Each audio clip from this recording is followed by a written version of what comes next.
Conseil d'État, juge de cassation en matière fiscale.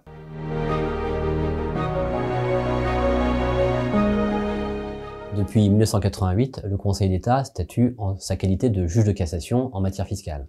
Avant cette date, il était principalement un juge d'appel.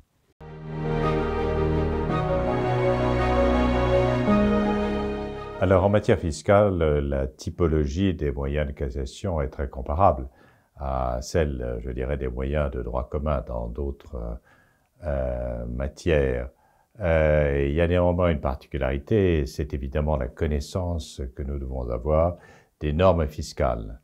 Ces moyens sont des moyens qui peuvent tenir à la structure des arrêts que nous attaquons, la motivation, la régularité de la procédure, la question des notes en délibéré en appel, et ensuite vient la discussion de fond sur les normes internes, les normes fiscales, et sur les normes internationales aussi. Et je dois dire que au cours de ces dernières années, nous avons vu une montée en puissance du droit de l'Union en matière fiscale, et le contrôle de cassation, de ce point de vue, est très important. Il s'exerce aussi, à travers ces moyens de cassation, sur l'application des conventions fiscales internationales.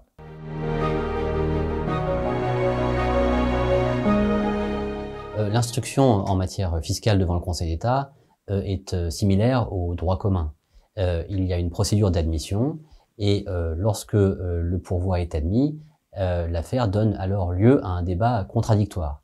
La procédure est principalement écrite, mais les avocats peuvent être amenés à faire des observations orales lorsque cela est nécessaire. Il existe plusieurs particularités en matière fiscale sur le plan contentieux. D'abord, l'administration n'est pas représentée par un avocat, mais par le ministre et ses agents. Ensuite, c'est une matière qui donne régulièrement lieu à la saisine de la Cour de justice de l'Union européenne par la voie de la question préjudicielle. Enfin, si les requérants ne trouvent pas satisfaction devant les juridictions internes, cette matière peut conduire à une saisine de la Cour européenne des droits de l'homme.